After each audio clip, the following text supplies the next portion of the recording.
Pega tudo que você aprende, pega tudo que você vê e compara com as escrituras. Porque muitas vezes a gente vai caindo num cristianismo versão light porque é mais confortável, é mais fácil quando a gente vai acreditando em uma coisa que a maioria das pessoas no mundo aí afora acreditam.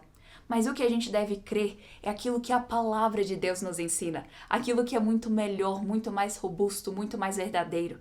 Quando a gente passa a viver segundo o que o Senhor Jesus nos ensinou, pegando a nossa cruz e seguindo a Ele, e não as ideologias desse mundo. E é por isso que é tão importante para cristãos, hoje, no contexto que a gente está vivendo, segurar a linha.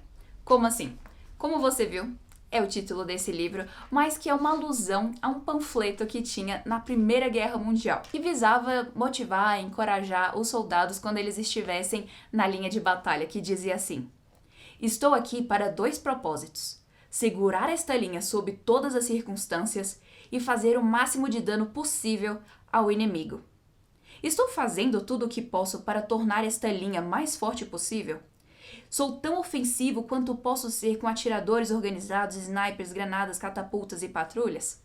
Então, aplicando a vida cristã, a gente tem que fazer essas perguntas a nós mesmos. Será que a gente está fazendo de tudo para segurar a linha da nossa fé? Será que a gente está conseguindo fazer o máximo de dano ao inimigo das nossas almas? A esse sistema mundano? Esse é o nosso chamado. Então, como que a gente consegue segurar essa linha? Já que a gente viu que se conformar ao mundo é uma tentação real e que é uma coisa que a gente precisa estar alertas, porque muitas vezes a gente vai simplesmente indo junto com a maré e quando a gente vê, a gente já está conformado a esse mundo.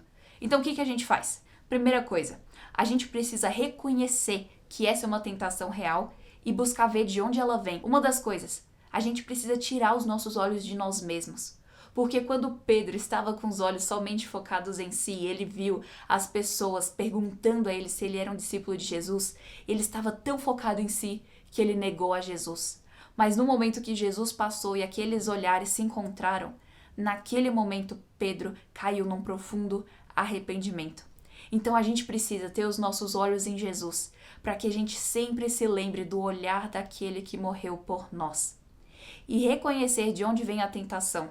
Seja muitas vezes das matérias que a gente estuda, então a gente está estudando a verdade bíblica em relação a isso, estudando livros de apologética e buscando realmente comparar tudo que a gente ouve na sala de aula com a palavra de Deus, buscar tomar cuidado com filmes, séries, mídia que a gente vê, todo esse tipo de coisa, porque eles estão tentando nos bombardear e tirar toda a nossa sensibilização em relação ao pecado. Segundo, a gente precisa renovar a nossa mente pela palavra. Ou seja, passar muito tempo lendo a Bíblia, passando tempo em oração, meditando na palavra. É assim que a gente consegue segurar a linha da nossa fé. Depois, a gente precisa orar a Deus para ter força, para não cair nesse conformismo. E essa é uma oração que o Senhor Deus ama nos responder. Lembra, por exemplo, de Sadraque, Mesaque e Abednego? Aqueles 3 jovens judeus que estavam na grande Babilônia e que foram forçados a se prostrarem perante a grande estátua do rei Nabucodonosor? Eles se recusaram a se conformar a este século. E sim, eles foram jogados na fornalha, mas o Senhor estava ali com eles e o Senhor os livrou.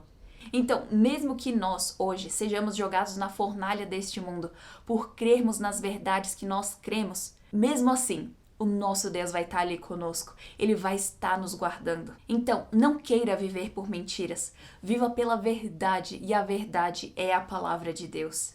Pedro caiu no conformismo, mas ele foi resgatado de lá. Por outro lado, Demas amou o presente século, abandonou Paulo e se entregou aos prazeres desse mundo. Quem você vai querer ser?